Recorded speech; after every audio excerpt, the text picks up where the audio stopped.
होली यानी रंगों का त्यौहार और होली से पहले आने वाली एकादशी यानी रंग भरी या अमल की एकादशी। हम सब जानते हैं कि एकादशी तिथि का हमारे वैदिक ग्रंथों में अत्यंत महत्व बताया गया है, लेकिन उससे भी फाल्गुन मास के शुक्ल पक्ष की एकादशी और भी महत्वपूर्ण है। इस एकादशी का नाम है अमल की एकादशी या फिर रंग भरी एकादशी। ये विशेष इसलिए है क्योंकि इसी दिन भगवान श्री विष्णु के द्वारा आंवला वृक्ष की उत्पत्ति की गई थी और इसी दिन विशेष रूप से वृंदावन में जितने भी राधा कृष्ण के मंदिर हैं उन सभी में भगवान को होली खिलाई जाती है। क्योंकि ये एकादशी होली से पहले आती है, इसलिए इसे रंग भरी एकादशी के नाम से भी जाना जाता है। पद्म पुराण में कहा गया है कि जो भी व्यक्ति इस एकादशी व्रत का श्रद्धा और नियम पूर्वक पालन करता है उसे विष्णु लोक की प्राप्ति होती है। तो चलिए अब हम देखते हैं कि आखिर इतनी महत्वपूर्ण आंवला एकादशी इस वर्ष कब आ रही है। हम आपको बता दें कि इस बार आने वाली अमल की एकादशी का पालन हम करेंगे 20 मार्च 2024 बुधवार के दिन। ये एकादशी 19 मार्च की रात को 12:21 से प्रारंभ होगी और 20 मार्च की रात को 2:30 पर पूर्ण होगी। लेकिन क्योंकि एकादशी का पालन करने के लिए प्रातः सूर्योदय के समय में ही एकादशी का उपस्थित होना आवश्यक होता है, जो कि 19 को नहीं बल्कि 20 को हो रहा है, इसलिए इस बार अमल की एकादशी व्रत का पालन हम 20 मार्च बुधवार के दिन करेंगे। उत्तर भारत की समय सारणी के अनुसार ब्रह्म मुहूर्त का समय है प्रातः 4:54 पर और सूर्योदय होगा 6:30 पर।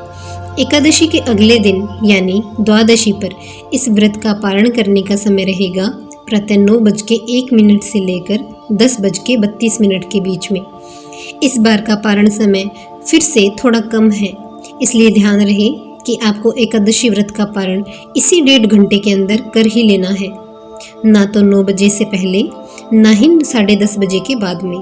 अमल की एकादशी के दिन विशेष रूप से भगवान श्री हरि के विग्रह या चित्र की पूजा आंवला वृक्ष के साथ की जाती है। इस दिन आंवले के वृक्ष की पूजा करने का विशेष महत्व है। इसके उपरांत भगवान को आंवला अर्पित करना, स्वयं भी उनका सेवन करना और आंवले के फल का दान देना, ये सारे काम इस अमल की एकादशी के दिन करना चाहिए। हमारे शास्त्र बताते हैं कि जब इस सृष्टि की उत्पत्ति होना प्रारंभ हो रही थी तब सबसे पहले भगवान विष्णु के नाभि कमल से ब्रह्मा जी की उत्पत्ति हुई। ब्रह्मा जी तो आ गए, लेकिन चारों ओर संपूर्ण अंधकार फैला हुआ था, तो उन्हें समझ नहीं आ रहा था कि आखिर वो स्वयं कौन है और उनके जीवन का उद्देश्य क्या है, कौन है जिसने उन्हें उत्पन्न किया। तो इन सभी प्रश्नों का उत्तर प्राप्त करने के लिए उन्होंने तपस्या करना प्रारंभ कर दिया। उनकी तपस्या से प्रसन्न होकर आखिर भगवान श्री हरि विष्णु अपनी सुंदर चतुर्भुज रूप में उनके समक्ष प्रकट हुए और उसी समय ब्रह्मा जी की तपस्या से प्रसन्न होकर उनके प्रति वात्सल्य के कारण भगवान श्री हरि की आंखों से एक आंसू की बूंद निकली और ये जब इस धरती पर पड़ी तो इससे आंवले वृक्ष की उत्पत्ति हुई। कई स्थानों पर यह भी कहा गया है कि भगवान श्री हरि के थूक से इस वृक्ष की उत्पत्ति हुई थी। वृक्ष की उत्पत्ति से सभी आश्चर्यचकित रह गए और उसी क्षण एक आकाशवाणी हुई कि यह भगवान श्री नारायण का अत्यंत प्रिय आंवला वृक्ष है। जो भी इस वृक्ष की महत्व को समझेगा उनका जीवन धन्य हो जाएगा।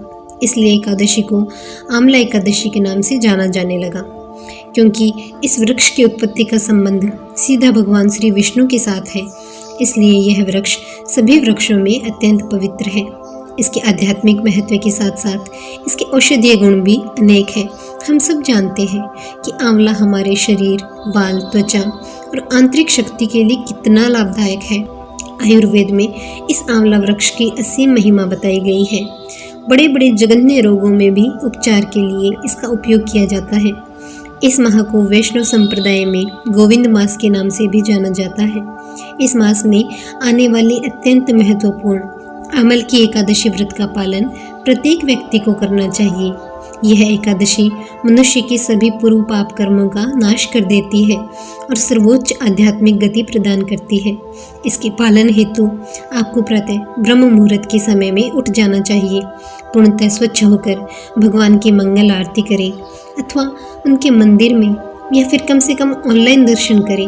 उसके बाद हाथ में गंगा जल लेकर भगवान के समक्ष इस अमल की एकादशी व्रत का संकल्प कर तुलसी देवी की पूजा करें, उन्हें आवश्यकता अनुसार जल प्रदान करें और फिर उनके समक्ष बैठकर हरे कृष्णा महामंत्र का अधिक से अधिक जप करें, यानी हरे कृष्णा कृष्ण कृष्ण हरे हरे, हरे राम राम राम हरे हरे। साथ ही संपूर्ण उपवास का पालन करें, यानी किसी भी प्रकार का अन्न, दाल आदि का संपूर्ण त्याग करें। आप इस दिन फल, दूध, ड्राई फ्रूट्स या फिर एकादशी प्रसाद ले सकते हैं। संपूर्ण दिन अधिक से अधिक समय हरे कृष्ण महामंत्र का जाप करने, भगवान के दिव्य लीलाओं का श्रवण और स्मरण करने, श्रीमद् भागवत का अध्ययन करने में बिताएं। अनावश्यक बातों और कार्यों में समय व्यर्थ न करें। अगले दिन द्वादशी पर इस व्रत का निर्धारित समय पर व्रत खोलें और इसके लिए सबसे पहले भगवान को कुछ सात्विक स्वादिष्ट भोग में तुलसी पत्ते रखकर अर्पित करें। उसके बाद इसे प्रसाद के रूप में किसी गरीब या ज़रूरतमंद को खिलाएं। उन्हें अपनी क्षमता के अनुसार कुछ न कुछ दान अवश्य दें। फिर स्वयं भी उस प्रसाद के साथ भगवान की प्रार्थना करते हुए, उनसे उनकी भक्ति की याचना करते हुए एकादशी व्रत का पारण करें। इस प्रकार आप शास्त्रों के नियमों और विधि के अनुसार अमल की एकादशी व्रत का पालन कर सकते हैं। हमें लगता है कि शायद इस वीडियो के माध्यम से आपने आने वाली अमल की एकादशी से जुड़े सभी संशय समाप्त हो गए होंगे। अगर फिर भी आपके प्रश्न है तो आप हमें कमेंट बॉक्स में लिखकर बता सकते हैं। अगर आप पहली बार इस चैनल पर आए हैं तो आपके अपने चैनल को सब्सक्राइब कर लीजिए और नोटिफिकेशन बटन को ऑन कर लीजिए, ताकि आने वाली हर वीडियो की जानकारी आपको सरलता से मिल जाए। तो चलिए आने वाली अमल की एकादशी का श्रद्धा और नियम पूर्वक पालन करने का संकल्प लेते हैं। हरे कृष्णा।